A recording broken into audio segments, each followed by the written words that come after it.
वासुदेवाय देवकी नंदनाय च नंदगोपकुमाराय गोविंदाय नमो नमः।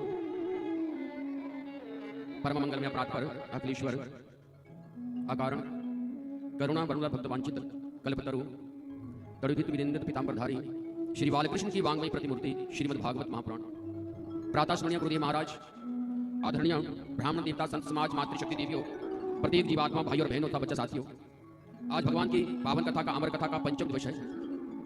आज भी प्रातःकालीन जितना मूल पाठ हुआ है उसका व्याख्यान आपके आगे रख रहे हैं। यही आशा करते हैं कि भगवान की पावन कथा को पी जाए। पीबत भागवतम रसमाल्या मोहर और रसिका भूपि भावुका, पीने के लिए कही है तो बारंबार इसलिए कहा जाता है कि भगवान की पावन कथा लाखों करोड़ों में कोई जीव होता है जिनको समझ में आती है और भगवान की कथा को पी जाते हैं, फिर उनका आवागमन का कुछ चक्कर ही छूट जाता है।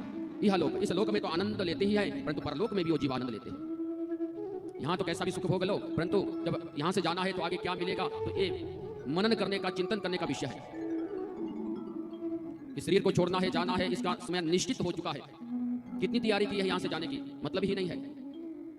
ये भागवत कथा सिखलाती है, जब जाना है तो तैयारी करके चले। जो कुछ यहाँ पर भगवान की पावन कथा में बताया जाता है उसको अपनाओ, जीवन में करने का प्रयास करो। यहाँ के खजाने भी भर के फिर वहां के खजाने भी भरो, ताकि वहां जाकर सुख और आनंद मिले। वो तब जाकर मिलेंगे जब सत्संग ग्रहण करते हुए उस परम तत्व ज्ञान की प्राप्ति होगी। और परम तत्व ज्ञान प्राप्त करने के लिए मानव को हर पल, हर घड़ी, हर समय भगवान का चिंतन करना पड़ता है। और जहां भी सत्संग मिले वहां जाकर सत्संग को ग्रहण करें। जीवन में परिवर्तन आने लगता है और आनंद की अनुभूति होती है। आइए गद्दी वश में आपने भगवान के सुंदर से स्वरूप को देखा, और भगवान आज उस कारागृह को जहां वसुदेव और देवकी है और जंजीरों से बंदी बना रखा है, 7 दरवाजे बंद करते हुए ताले लगे हैं, परंतु अपने भक्तों के पास भगवान वहां पर पहुंच जाते हैं। भगवान का सुंदर सा स्वरूप चतुर्भुजी सुदर्शन लेकर जब वहां पर पहुंच गए तो आचार्य सुखदेव स्वामी कहते हैं, परीक्षित देखो भगवान आज वसुदेव और देवकी के पास ठीक रात्रि के 12 बजे, भाद्रपद मास कृष्ण पक्ष और रोहिणी नक्षत्र बुधवार ठीक रात्रि के 12 बजे मेरे प्रभु प्रकट हुए हैं। जैसे भगवान का प्राकट्य वहां होता है तो आज देवकी बड़ी पुलकित होती है, विभोर होती है, आनंदित होती है और भगवान को प्रणाम कर रही है। प्रणाम करने के बाद देवकी अपने लिए सौभाग्यशाली समझती, आज भगवान ने कितनी बड़ी कृपा की है, इस कारागृह में भी पहुंच गए। मानो भगवान कहां नहीं जा सकते, अपने भक्तों के पास, सबके पास नहीं, केवल अपने भक्तों के पास। भगत कौन? तो भगवत भजन करते हैं, जो सत्कर्म करते हैं, तो भगवान किसी भी रूप में उनके साथ साथ रहते हैं, सभी संकट को दूर करते हैं। तो आज देवकी ने कहा कि हे प्रभु आपने बड़ी कृपा की है। तो नारायण कहते हैं, मेरे प्रभु कहते हैं, देखो आपने एक जन्म का तो नहीं, आप पहले सुतपा प्रश्नी रहे, 100 वर्ष तक तप किया, पुत्र बनकर आना पड़ा मुझे। आपने कहा था आप जैसा पुत्र हमारे घर में आ जाए, तो मैं जो ऐसा वरदान मांगता है आप जैसा पुत्र हमारे घर में, तो मैं 1 बार नहीं 3 बार आता हूं। आप ही कश्यप आदित्य बने, पावन बनकर आए, और आज आप वसुदेव देव की के स्वरूप में आए हैं। तो आज मैं कृष्ण बनकर आपके कारागृह में पहुंच चुका हूं। आचार्य सुखदेव स्वामी कहते हैं, परीक्षित आज भगवान देवकी और वसुदेव के सामने है। देवकी ने कहा कि मैंने तो सोचा था कि आप नन्हे से बालक बनकर आएंगे, परंतु आप तो पिता के स्वरूप में आए हैं, सुदर्शन लेकर आए हैं। कहा कि मैंने तो पहले ही सोच लिया जो 11.5 महीने बाद कार्य होगा, कंस मामा को मारना पड़ेगा, तो ये कार्य पहले ही कर लिया जाए, क्योंकि यहाँ पर पापी कंस है। और जैसे मैं नन्हा सा बालक बनूंगा, कंस आएगा और नन्हे से बालकों को मार डालेगा। इसलिए मैं सुदर्शन लेकर आया हूं। अगर मैंने बच्चा नन्हा सा बालक बनना है तो आपको मेरी रक्षा करनी होगी। देवकी वसुदेव कहते हैं, महाराज हम कैसे रक्षा करेंगे, हम तो बंदी बनाए हुए कारागृह के अंदर है, ताले लगे हैं, और हम इन जंजीरों से जो है बंदी बना रखा, हम कैसे रक्षा करेंगे। देखो भगवान ने कितना सुंदर अपने मुखारबिंद से शब्दों को कहा, तो समझने योग्य बात है। प्रभु ने कहा, देखो वसुदेव देवकी, जैसे ही मेरी और आप बढ़ेंगे, मेरी और आप जो है अपने हाथों को बढ़ाएंगे, और आपकी सोच, आपके विचार मेरी और आकर्षित होंगे, मैं नन्हा सा बालक बन जाऊंगा, और आप सभी बंधनों से मुक्त हो जाएंगे, सभी ताले खुल जाएंगे, दरवाजे खुल जाएंगे, और यहाँ पर बड़ी शांति का प्रभाव होगा। कहने का तात्पर्य है कि गोविंद जहां आते हैं, गोविंद का जहां निवास होता है, गोविंद का जहां चिंतन होता है, वहां आनंद और शांति रहती है।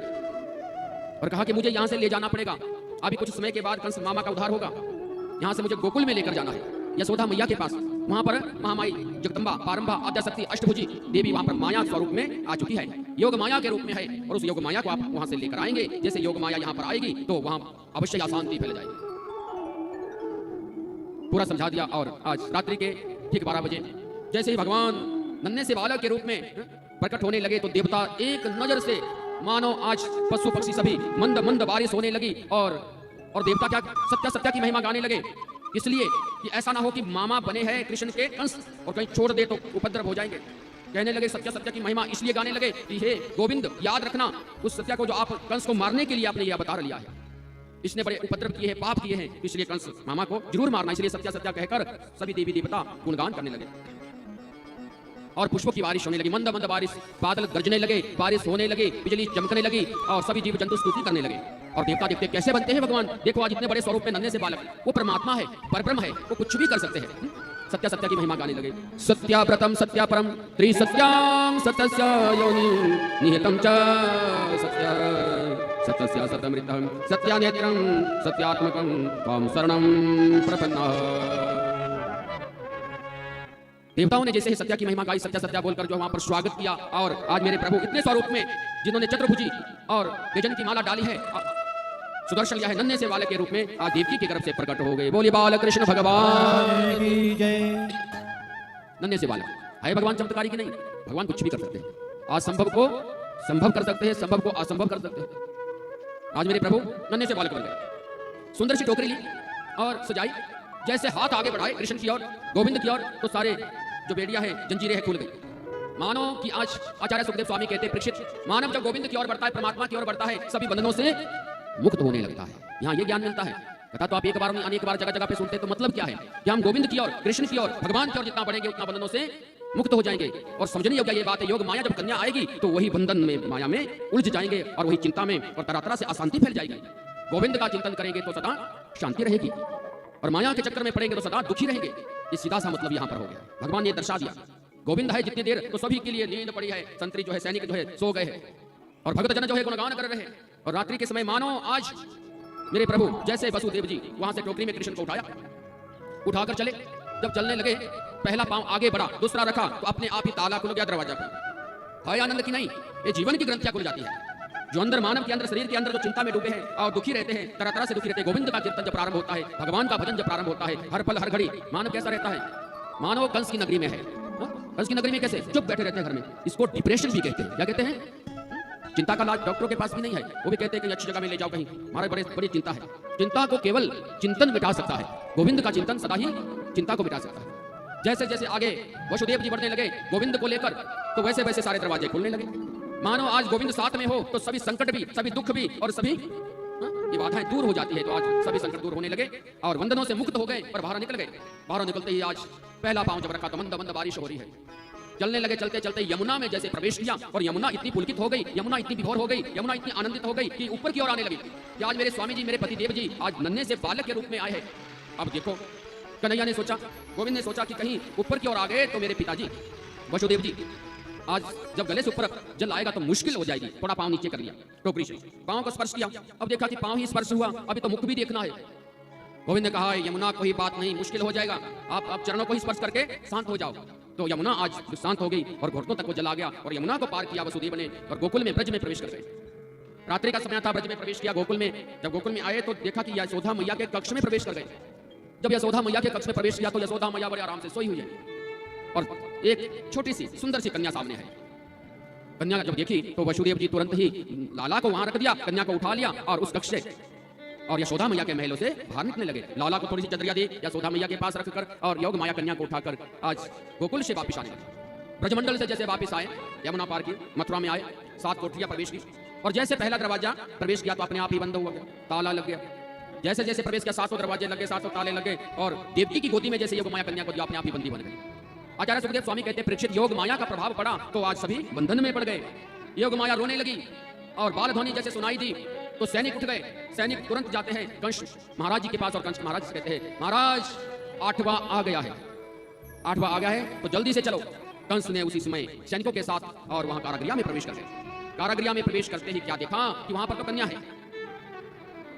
कन्या ने जब देखा कन्या को कि यहाँ तो 8वीं कन्या है, जब कन्या को देखा तो कंस ने सोचा कि मैं इतना बड़ा पापी तो हूं नहीं कि मैं कन्या को मार दूं, या क्या कहेगी जनता की कन्या को मार दिया। कंस ने कहा, सोचा और कहा कि छोड़ दीजिए, कन्या है। परंतु सैनिक कंस से भी ज्यादा अधिक बुद्धिजीवी है। सैनिकों ने कहा कि देखो महाराज, भगवान को भी पता है, गोविंद को भी पता है कि आप कितने दयालु है, कितने कृपालु है। इसलिए कन्या को भेजा है कि जो इसके आगे संतान होगी, विवाह होने के बाद संतान होगी, वो आपका काल बन जाएगी, वो आपको मार डालेंगे। कंस ने कहा कि आप भी कभी कभी तो सैनिकों अच्छी बात कर लेते हैं, इसलिए इसको मारना चाहिए। कंस आगे की ओर बढ़े, देवकी की ओर। देवकी को कहा कि मेरे पास इस कन्या को दीजिए, अब इस कन्या को भी मारना पड़ेगा। देवकी ने बेचारी कन्या को गले से लगाया, प्यार किया और कंस से प्रार्थना की, भैया देखो आपने 6 पुत्रों को मार दिया, 7वां हाथ ना लगे, 7वां मिला नहीं, और 8वीं कन्या है, इसको तो छोड़ दीजिए। इस बेचारी कन्या ने क्या बिगाड़ रखा है आपका? आपको तो केवल आकाशवाणी से पुत्रों के लिए कहा था कि कोई देवकी के पुत्र आपके काल बनेंगे, तो कन्या है। मैं सभी बच्चों का दुख भूल जाऊंगी, इस कन्या का पालन पोषण करूंगी और इसको छोड़ दीजिए। वसुदेव ने भी प्रार्थना की, परंतु कंस कहता है कि मेरे स्वभाव का आपको पता है ना, मेरा कैसा स्वभाव है, कन्या को दीजिए जल्दी, क्योंकि ये मेरा काल बन सकती है, इसका जो संतान होगी, पुत्र होगा, मेरा काल बन सकता है, इसलिए इस कन्या को जल्दी से लाइए। बेचारी देवकी तड़पती हुई, रोती हुई, चिल्लाती हुई, हे कंस पापी, केवल आपने आज तक पाप ही किया और मेरे सभी पुत्रों को मार दिया और इस कन्या को भी मारने जा रहे हो, कैसे पापी हो आप? बेचारे कंस पापी आज उस कन्या को देवकी की गोदी से छीनने का प्रयास किया और देवकी की गोदी से उस कन्या को उठा डाला। बेचारे वसुदेव देवकी रोते हुए रह गए। देवकी बेचारी इसलिए कि कितने पुत्रों को मार दिया, इसका एक पुत्र भी कोई मार दे तो कितनी पीड़ा होती है। आज देवकी और वसुदेव कितने तड़प रहे हैं, रो रहे हैं कि हमारी सारी संतानें इस कंस ने मार दी। थोड़ा आभास है कि एक बच्चे को छोड़कर आए हैं, अब कुछ ना कुछ तो वो जरूर करेंगे।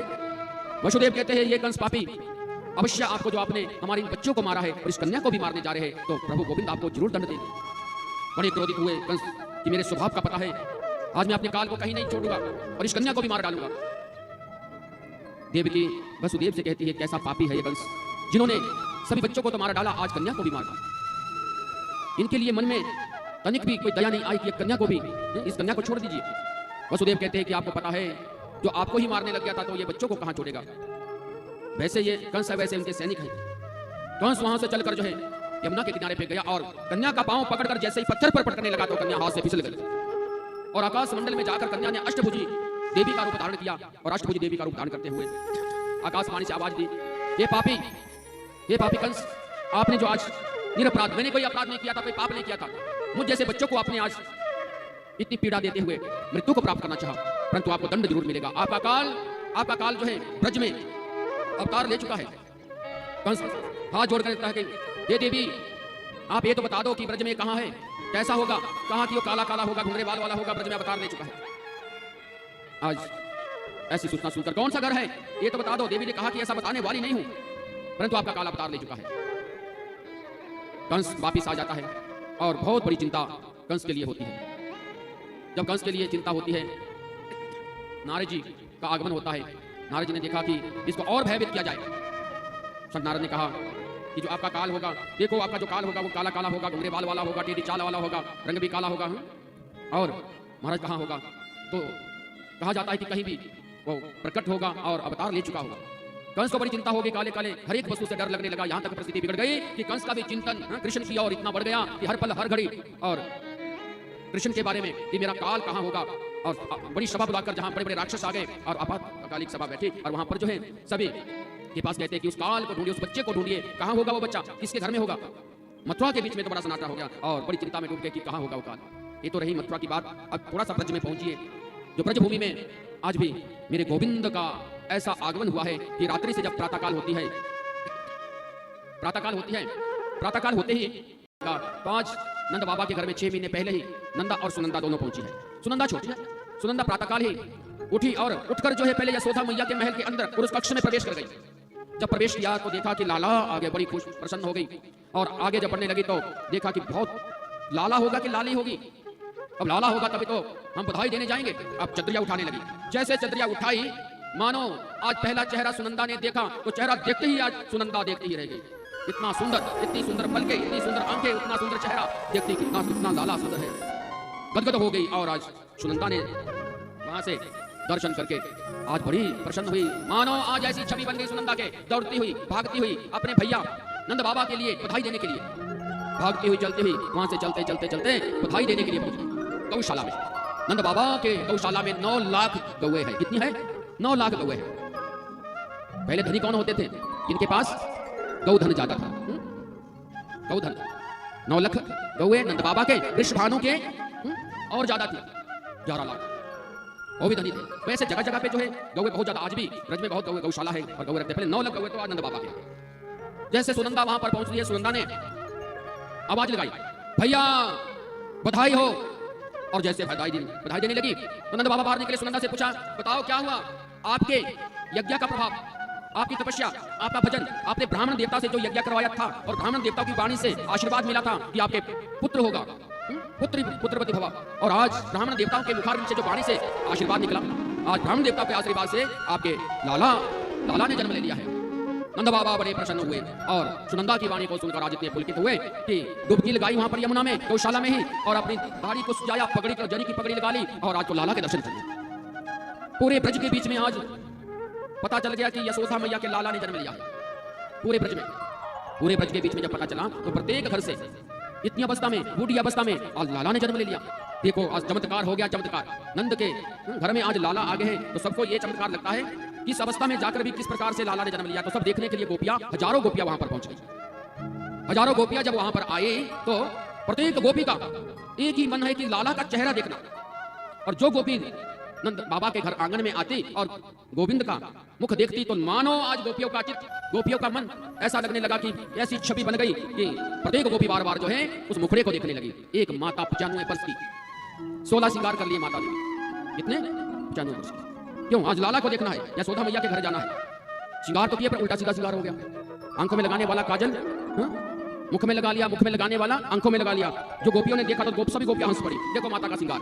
अब श्रृंगार की ओर ध्यान नहीं, ध्यान तो केवल नंद बाबा के उस सुंदर से बालक का और यशोदा मैया के लाला की ओर ध्यान है। तो हजारों गोपियों का झुंड वहां पर आ गया। आंगन में जो बधाई देने लगे, नंद बाबा जैसे पहुंचे, नंद बाबा ने भी सबसे पहले सोना, चांदी, हीरे, मोती सब बाहर निकाल लिए। जो भी आते तो सोना चांदी जो है सबको बांटने लगे। कहने का तात्पर्य है कि आज इतना कुछ बांटा गया वहां पर, जो आपने गत दिवस में यहाँ पर भी देखा कि नाना प्रकार के खिलौने। तो वहां पर कई जगहों में, कथाओं में आज भी बड़े बड़े सेठ जो है चांदी के सिक्के बनाकर फिर सभी भक्तों को बांटते हैं कि जितना दिया जाता है उससे 1000 गुना जो है वापिस आ जाता है।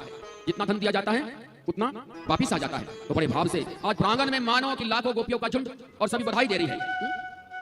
जब बधाई देने लगी तो नंद बाबा यहाँ पर आ गए। नंद बाबा ने सोचा कि और तो सब आ गए पर रोहिणी का आना नहीं हुआ। रोहिणी बेचारी उस प्रांगण को कैसे देख रही है? रोहिणी जो है एक छोटे से खिड़की में से बाहर को देख रही है, अपने नन्हे से बालक को गोदी में लेकर। नंद बाबा प्रवेश कर गए और रोहिणी के कक्ष में प्रवेश किया। रोहिणी आप भी चलो, इतना बड़ा उत्सव हो रहा है और इतना बड़ा आनंद आ रहा है। प्रत्येक गोपी जो है ढुमकी लगा रही है। एक माता 95 वर्ष की भी नाचना भी नहीं आता, वो भी नाच रही है क्योंकि गोविंद का प्राकट क्या हुआ है, कोई साधारण नहीं, गोविंद का। तो आज रोहिणी को कह दिया। रोहिणी कहती है क्षमा करो, क्षमा करो, हम चले जाएंगे, लोग क्या कहेंगे कि वसुदेव के ऊपर इतना भारी संकट, और अपने आप जो है बाहर नाचने के लिए और उत्सव मनाने के लिए निकल गई। परंतु आज रोने लगी रोहिणी और रोती हुई जो है नंद बाबा से कहने लगी, रोहिणी च महाभागा नंद गोपाभिनंदिता स्रकंठभरण भूषिता। रोती कहती कि कैसे जाऊं, लोग क्या कहेंगे, समाज क्या कहेगा कि क्या। तो कहा कि ये तो कोई साधारण बालक नहीं है रोहिणी, ये तो परब्रह्म है, नारायण का प्राकट्य आज साक्षात गोविंद आए हैं। तो चलिए सभी लोग ले जाकर छोड़कर। रोहिणी के मन में भी एहसास हो गया, अपना बालक भी लिया नन्हा सा और उस प्रांगण में पहुंच गई। और आज इतना बड़ा उत्सव मानो कि पूरा ब्रजमंडल वहां गया। वहां पर जितना सोना चांदी हीरे मोती बांट रहे हैं, आइए 2 मिनट आप भी उत्सव बनाए, तालियां बजाते हुए, मन को रिझाते हुए वही उत्सव मनाए जो आज से 5500 वर्ष पूर्व पहले आज गोकुल में, ब्रजमंडल में, मां यशोदा जी के आंगन में बड़े भाव से जो है मनाया गया। आइए बड़े भाव से 100 बार बधाई लोगों, लाखों बार बधाई हो नंद जी के आंगन में बज रही आज बधाई, हो नंद जी के आंगन में बज रही आज बधाई, हो नंद जी के आंगन में बज रही आज बधाई, हो नंद जी के आंगन में बज रही आज बधाई, हो नंद जी के आंगन में बज रही आज बधाई। हो 100 बार बधाई लोगों, 100 बार बधाई लोगों, 100 बार बधाई लोगों, 100 बार बधाई लोगों, लाखों बार बधाई नंद जी के, हो नंद जी के, हो नंद जी के आंगन में बज रही आज बधाई, नंद जी के आंगन में बज रही आज बधाई। बड़े भाव से थोड़ी ठुमकी तो लगानी चाहिए प्रांगण में, थोड़ा खड़े हो जाए और थोड़ा प्रांगण को जो उत्सव से बनाए, 2 मिनट के लिए खड़े होकर उत्सव बनाए और फिर आज प्राकट्य हुआ भगवान का।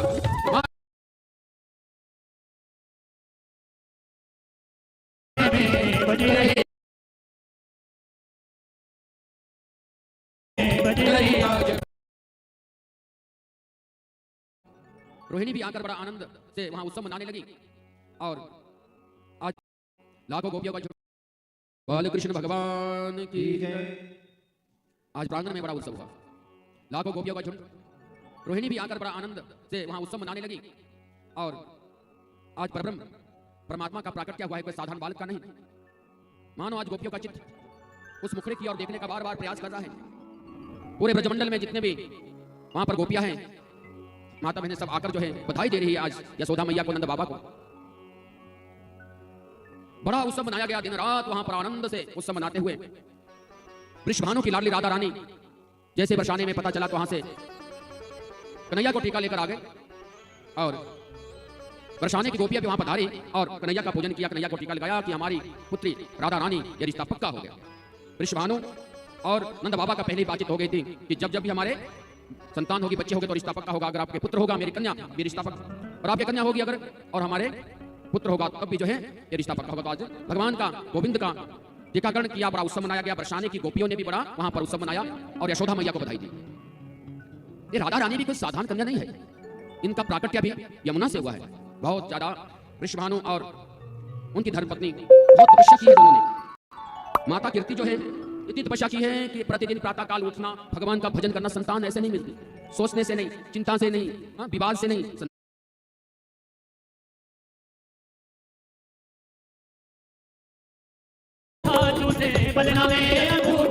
ओ श्यामल कुंवर गधाई नंद जी के, ओ नंद जी के, ओ नंद जी के आंगन में बज रही आज बधाई। नंद जी के वो बज रही आज बधाई। नंद जी के आंगन में बज रही आज बधाई। ओ नंद के आनंद भयो, ओ नंद के आनंद भयो, ओ नंद के आनंद भयो, ओ नंद के आनंद भयो, ओ नंद के आनंद भयो, ओ नंद के आनंद भयो। ओ हाथी दिन दिन और दिन, ओ हाथी दिन घोड़ा दिन, ओ नंद के आनंद भयो, ओ आनंद भयो, ओ नंद के आनंद भयो, ओ नंद के आनंद भयो, ओ नंद के आनंद भयो। जय कन्हैया लाल की। बोली बाल कृष्ण भगवान की। आज प्रांगण में बड़ा उत्सव हुआ, लाखों गोपियों का झुंड। रोहिणी भी आकर बड़ा आनंद से वहां उत्सव मनाने लगी और आज परब्रह्म परमात्मा का प्राकट्य हुआ है, कोई साधारण बालक का नहीं। मानो आज गोपियों का चित्त उस मुखड़े की ओर देखने का बार बार प्रयास कर रहा है। पूरे ब्रजमंडल में जितने भी वहां पर गोपियां हैं, माता बहनें सब आकर जो है बधाई दे रही है आज यशोदा मैया को, नंद बाबा को। बड़ा उत्सव मनाया गया, दिन रात वहां पर आनंद से उत्सव मनाते हुए वृषभानु की लाडली राधा रानी जैसे बरसाने में पता चला तो वहां से कन्हैया को टीका लेकर आ गए और बरसाने की गोपियां भी वहां पधारी और कन्हैया का पूजन किया, कन्हैया को टीका लगाया कि हमारी पुत्री राधा रानी ये रिश्ता पक्का हो गया। वृषभानु और नंद बाबा का पहले ही बातचीत हो गई थी कि जब जब भी हमारे संतान होगी, बच्चे होंगे तो रिश्ता पक्का होगा। अगर आपके पुत्र होगा मेरी कन्या भी रिश्ता पक्का, और आपकी कन्या होगी अगर और हमारे पुत्र होगा तब भी जो है ये रिश्ता पक्का होगा। तो आज भगवान का गोविंद का टीकाकरण किया, बड़ा उत्सव मनाया गया। बरसाने की गोपियों ने भी बड़ा वहां पर उत्सव मनाया और यशोदा मैया को बधाई दी। ये राधा रानी भी कोई साधारण कन्या नहीं है, इनका प्राकट्य भी यमुना से हुआ है। बहुत ज्यादा वृषभानु और उनकी धर्मपत्नी बहुत तपस्या की है दोनों ने। माता कीर्ति जो है इतनी तपस्या की है कि प्रतिदिन प्रातः काल उठना, भगवान का भजन करना, संतान ऐसे नहीं मिलती, सोचने से नहीं, चिंता से नहीं, विवाद से नहीं। संतान होती है प्रभु कृपा से, भगवान की कृपा से। तपस्या होती गई, तपस्या इतनी बढ़ गई कि दिन रात भजन होता गया कि और यमुना मैया से यही प्रार्थना थी कि यमुना मैया हमें भी संतान हो। एक दिन प्रातःकाल स्नान किया और स्नान करने के साथ साथ जो है माता कीर्ति ने दूर से कमल के फूल को देखा। जब दूर से कमल के फूल को देखा तो उस कमल के फूल से कीर्ति की ओर बढ़ने लगा। बढ़ते बढ़ते जैसे जैसे आगे आगे चलने लगा, फूल खिलने लगा। मानो आज इस पुष्प में, कमल के फूल में जैसे कीर्ति के पास आया तो उस फूल में कन्या का बहुत ही सुंदर स्वरूप जो है उस कमल के फूल के बीच में प्रकट हुआ। फूल के पुष्प पकड़ लिया। उतने समय में वृषभानु का आना हुआ और बहुत ही वहां पर बधाई दी गई कि ये कन्या आज साक्षात हमने यमुना मैया ने दी है। और उस कन्या का पालन पोषण किया और पालन पोषण करने के साथ साथ कन्या ने उसमें तो आंखें बंद रखी थी। किसने कहा कि ये देखेगी नहीं, आंखें बंद रखेगी? उन्होंने कहा जैसी भी है हमारी है, हम पालन पोषण करेंगे। और किसने कहा कि कैसी होगी महाराज, देख पाएंगे कि नहीं? परंतु जैसे ही उस कन्या को जब वहां पर ब्रजमंडल में आए और पलने के साथ पलने में रखा और दोनों की आंखें एक साथ खुली, क्योंकि इंतजार था आज राधा रानी के लिए भी जब हमारा गोविंद आएंगे तब आंखें खोलेंगे। तो आज आंखें खोलकर जो है तब गोविंद के दर्शन किए। कितनी भारी तपस्या थी। राधा रानी की भी इतनी तपस्या थी, लोगों ने क्या कुछ नहीं कहा। तो जनता की लोगों की मत सुनो। आज इंतजार था कि जब पहली बार जब दर्शन करेंगे तो गोविंद के करके लाला के किए तो दोनों की आंखें खुल गई और आपस में बातें करेंगे। इसलिए टीकाकरण हुआ, उत्सव मनाया गया और बहुत खुशियां मनाई गई। अभी केवल नंद बाबा ने विचार किया कि बच्चे की दीर्घायु के लिए धन तो बहुत लुटाया, सोना चांदी हीरे मोती जो भी आए जितना धन बांटा जाए उतना और आ जाता है। जीवन में याद रखना, जितना यज्ञ में, पूजा पाठ में, सत्कर्मों में, अच्छे कामों में, मंगल कार्यों में धन लगता है, उससे सहस्र गुना फिर उसी जीव के पास पहुंच जाता है। और जो धन बुरे कर्म में लगता है, बीमारियों पे लगता है, झगड़े पे लगता है, वो कभी वापिस नहीं। और आज का मानव थोड़ा विचार कर लेना, बताने की जरूरत नहीं। धर्म के लिए टिप्पणी ही टिप्पणी है, और ऐसे भी नहीं है भगत है बहुत, जो बहुत सारा धन अच्छे कर्मों में लगाते हैं। किसी गरीब कन्या की शादी हो तुरंत जाते हैं, महाराज बताओ हमारे करने की शेष। अभी परम भक्त है कोई 30 नवंबर को, और उन्होंने एक ऐसी कन्या को, जहां अचानक पता चला कि सामर्थ्य नहीं है, तो धूमधाम से कन्यादान, और वहां पर पहुंच गए। सूचना मिली कि महाराज आना, तो हम चाहते हैं कि इस कन्या की हम ऐसी शादी करें कि लोग भी देखें कि ऐसा एहसास ना हो कि हम गरीब घर में मेरा जन्म हुआ है। तो धन सत्कर्मों में लगाने से सदा कल्याण होता है। और आज का जीव भगवान की पावन कथा सुनने से ऐसा कि अगर धन ज्यादा होने लग जाए, ऐसा नहीं कि कर्ज करके ही करे, धन जब जरूरत से ज्यादा बढ़ने लग जाए तो उसको नारायण को समर्पित कर दो, अन्यथा मुश्किल पैदा कर देगा। कई कहते हैं महाराज धन को क्या समझे? धन को आप कन्या भी समझ सकते हैं। अगर आप कल्याण चाहते हैं तो धन को क्या समझे? कन्या के रूप में सुरक्षित भी रखना है, ध्यान भी रखना है। कन्या होती है ना, कोई बचपन में प्राय धन है, छोड़िए ना, इसको पढ़ाना ना दिखाना, तो क्या हुआ, उसका दुरुपयोग प्रारंभ हो गया। कन्या जन्म लेती है, पिता की निगरानी में रहती है, माता पिता ध्यान देते हैं, अच्छी पढ़ाई लिखाई कराते हैं। समय आने पर उनको जब पता चलता आयु बढ़ चुकी है, शादी हो चुकी है, तो क्या करते हैं? रिश्ता ढूंढ लेते हैं। ढूंढते हैं कि नहीं? अगर घर में रखेंगे तो चिंता ज्यादा हो जाएगी, तो रिश्ता ढूंढकर जो है नारायण को लेकर आते हैं। किसको लेकर आते हैं? विष्णु रूपा वर। और उनके हाथों में दिल का टुकड़ा, पढ़ाया लिखाया, संभाल के रखा, समय आने पर नारायण को समर्पित कर दिया ताकि सुरक्षित रहे, पुण्य के अधिकारी बन गए। ठीक उसी तरह से धन जो घर में आता है, अगर जरूरत से ज्यादा हो जाए, अपने बच्चे सभी के लिए, पत्नी के लिए, माता पिता के लिए, परिवार से ज्यादा धन होने लग जाए, तो कहीं अच्छे कर्म में लगाना प्रारंभ कर लो, अन्यथा फिर वो धन मुश्किल पैदा कर देगा। यह हमें भागवत कथा सिखाती है। तो अच्छे ढंग से लगाएंगे तो क्या होगा? पुण्य के खजाने भरेंगे, इस लोक में तो सुख भोगेंगे, आनंद लेंगे, परंतु आगे जाकर भी जो है उनका सम्मान होता है, और साक्षात भगवत प्राप्ति से जो है तो परलोक उनका श्रेष्ठ बन जाता है। इसलिए आज नंद बाबा ने क्या किया? अपने बच्चे की सुरक्षा के लिए, अपने बच्चे की दीर्घायु के लिए 2 लाख गौदान का मानसिक संकल्प कर लिया। यहां 2 लाख गौदान का दान करेंगे अपने बच्चे की दीर्घायु के लिए। मानो कि आज नंद बाबा के गौशाला में नंद बाबा के उस कितनी गौएं थी, जो 2 लाख गौएं जो है उन्होंने संकल्प करके रखे। बच्चे का उत्सव आज ऐसा प्राकट्य हुआ है कि पूरे ब्रज मंडल में, प्रत्येक घर में आज चर्चा होने लगी गोविंद की। मानो कि आज भगवान ऐसे प्रकट हुए कि घर घर में कृष्ण का चिंतन होने लगा। और कृष्ण चिंतन जब किसी नगर में होता है, जैसे हरि निकलेब है, तो मानो कि घर घर में पहुंच जाए गोविंद की कृपा, भगवान का नाम। ऐसा नहीं कि अगर 5 10 या तो 1 चल कर आ गया, नहीं, सबके सब आवे, भगवान की कथा सुने और जीवन में अपनाए, और अपने बच्चों को, बुजुर्गों को भी बताए हमें क्या करना है, क्या करना चाहिए। अगर भगवान की पावन कथा को कोई पी जाए, जीवन में उतार ले, तो ये सारा संसार ही सुखी हो जाएगा। भगवान की कथा क्या सिखलाती है? किसी से बैर मत करो, किसी से झगड़ा मत करो। एक भगवान के स्वरूप में, परमात्मा के स्वरूप में, गुरु के स्वरूप में प्रत्येक जीव को देखना प्रारंभ कर लो। सबको सम्मान दो, एक बच्चे से लेकर बुजुर्ग तक सम्मान दो, किसका निरादर मत करो। ये मानो कि जीव सब इस मृत्यु लोक में आए और अपना अपना कर्म करने आए हैं। बच्चों को अच्छी शिक्षा देंगे तो बच्चे कल के महान पद को ग्रहण करेंगे, माता पिता को, बुजुर्गों को सम्मान देंगे, वो कहीं वृद्धाश्रम में नहीं छोड़ेंगे, क्योंकि उनके अंदर दया होगी, संस्कार अच्छे होंगे, उनको वो ज्ञान होगा कि माता पिता हमारे तीर्थ होते हैं, माता पिता हमारे देवता होते हैं, माता पिता की सेवा करना हमारा धर्म है। और बच्चों में जब संस्कार नहीं होंगे, वो सोचते हैं कि वृद्धाश्रम में छोड़कर बस हम घूमना फिरना प्रारंभ करें। इसलिए आज 2 लाख गौदान का संकल्प किया। 7 दिन के मेरे प्रभु आज होते हैं। उतने समय में कंस ने सभी राक्षसों को बुलाया है, और भारी संकट में है कंस जो है मथुरा में। तो कहते हैं कि महाराज बताओ अब क्या किया जाए। तो पुतना सबसे आगे आती है। पुतना कहती है महाराज हम जाते हैं, और हम जाकर जो है आज उस बच्चे को मार डालते हैं। जहां भी कहीं उत्सव होगा, नन्हे नन्हे से बच्चे हो गए, हमें पता चलेगा, तो वहां पर जाकर मैं उस बच्चे को मार डालूंगी। कंस कहते हैं ये राक्षस, ये पुतना, आपका भयंकर चेहरा, भयंकर रूप देखने पर सब बच्चे भाग जाएंगे। आज भी जब बच्चों को डराते हैं, पुतना ने कहा कि देखो डरेंगे तो तब ना जब मैं अपना मुखड़ा दिखाऊंगी, मैं एक सजावट करूंगी और ऐसा रूप बनाऊंगी कि वहां पर जो घूंघट डाल लूंगी, और साथ में अपने स्तनों में कालकूट का जहर लगा लूंगी, और उस सब में जाकर कोई देखेगा नहीं, कोई पहचाने का नहीं, और उस बच्चे को लेकर अपनी गोदी में कालकूट का जहर उसको पिला दूंगी, और सदा के लिए राम नाम सत्या हो जाए। कंस ने कहा कि जाइए, अगर ऐसी बात है तो जाओ ब्रज में और ढूंढिए मेरे काल को। पुतना ने बड़ी सजावट की। आज भी बड़ी सजावट होती है, चेहरा कुछ होता है और बहुत सारा पैसा दो, और पैसा देने के बाद चेहरा कुछ और हो जाता है। कईयों के रिश्ते बाद में छूट भी गए, पहले बनावटी चेहरे लेकर आए, जब देखा तो उन्होंने कि महाराज बाद में क्या हुआ, उन्होंने देखा कि ये तो कुछ चेहरा कुछ और ही था, ये बाद में कुछ और मिल गया। तो सहज जो स्वरूप दिया है परमात्मा ने, वैसे तो उसमें ही रहने का प्रयास करना चाहिए। जो भगवान ने रूप दिया है उसमें रहो, आनंद रहेगा। अब कुछ जगह जगह की परंपरा बन गई है। एक जगह दुल्हन थी तो विदाई होने लगी, अब पैसा बहुत सारा दिया हुआ था, तो जब रोने की पता चला नहीं कि रोने से क्या होगा, तो उनकी जो साथ में सहेली थी जिन्होंने बहुत सारा पैसा लिया हुआ था, साथ साथ चली होती है कि कोई कमी ना हो जाए, वो कहते रो मत और सारा चेहरा बिगड़ जाएगा और मुश्किल हो जाएगी। बेचारे उस टाइम तो विदाई थी और अपने मायके से जा रही थी, तो उसी समय चुप होना पड़ा, क्योंकि ऐसा है कि ऐसे सारी सजावट चेहरा बिगड़ जाएगा। तो ऐसी आपत्ति पुतना ने भी ऐसा चेहरा सजा दिया कि आज कोई पहचान न सका, घूंघट लगा दिया, कालकुट का जहर स्तनों में लगाया और ब्रज में पहुंच गई। ब्रज में आते ही देखा उत्सव मनाया जा रहा है। जब उत्सव मनाया जा रहा है तो प्रवेश किया, प्रवेश करते ही आवाज लगाई और यशोदा के लिए, यशोदा बहना जल्दी आओ, मेरी बचपन की सहेली देखो, कहाँ है आपके लाला, कहाँ की झूलने में है, अभी तो सोया है। और सब उत्सव मना रहे हैं कि जब उठेगा तो आप गोदी में ले लेना। यशोदा मैया तो सब गोपियों के साथ वहां पर बातचीत कर रही है। उतने समय में पुतना ने लाला को उठाया और अपनी गोदी में रख लिया।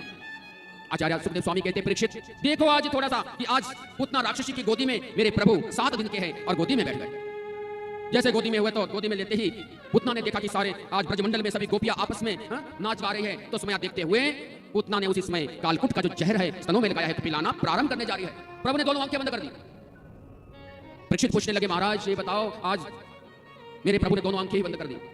आचार्य सुखदेव स्वामी कहते हैं, परीक्षित इसलिए बंद की है क्योंकि आज मेरे प्रभु ने सोचा कि ये काम तो माँ का कर रही है, पर कैसी माँ है।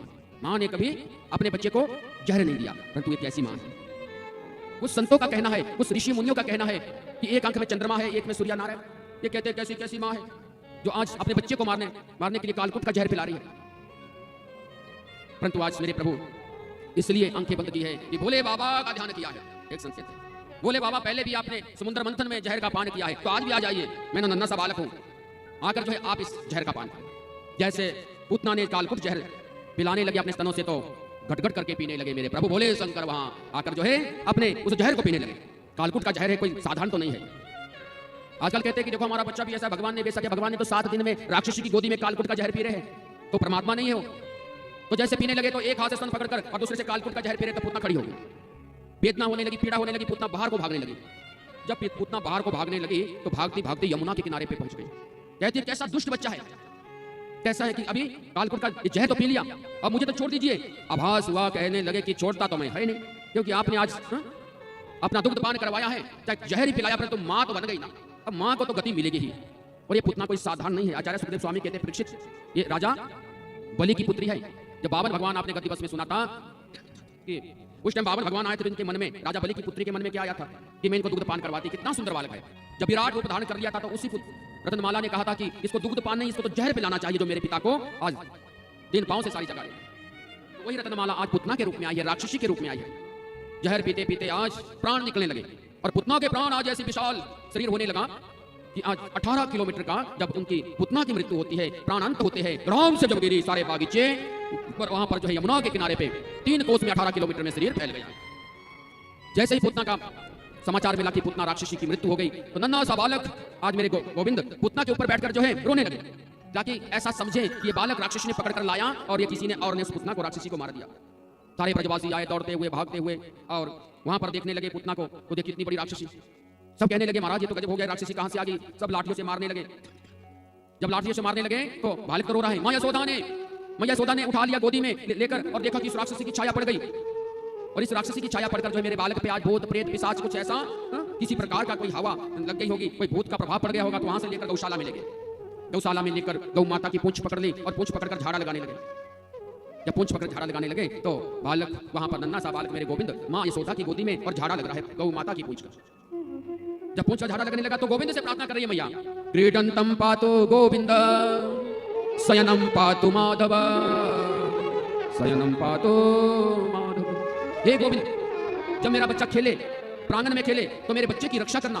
जब मेरा बच्चा पलने में सोए तो माधव आपने रक्षा करनी होगी। मेरा बच्चा नन्हा सा बालक है और आज राक्षसी का प्रभाव पड़ गया, कोई भूत प्रेत का प्रभाव उसको दूर करे। और ऐसी प्रार्थना गोविंद से कर रहे हैं। झाड़ा लगा और गौ माता से प्रार्थना की। वापिस लेकर आए। जब वापिस लेकर आए तो जैसे ही देखा कि बड़े बड़े राक्षस आने लगे, राक्षसों का आना जाना ज्यादा हो गया, तो उसी समय के बीच में बड़े संभाल के रखने लगे। नंद बाबा वहां से कर देने के लिए कंस के पास गए।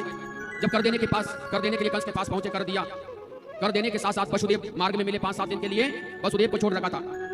जैसे ही वसुदेव मिले तो गले से दोनों मिले और गले लगे, हाल चाल पूछने लगे। और हाल चाल जब पूछने लगे तो नंद बाबा रो पड़े। जब नंद बाबा रो पड़े कहने लगे वसुदेव आपके साथ बहुत बुरा हुआ है। मैंने सुना कि आपके देखो एक एक बच्चा इस कंस ने मार दिया। देवकी के पुत्र आज एक एक करके मार, एक कन्या थी बेचारी, एक कन्या उसको भी मार डाला। आहो ते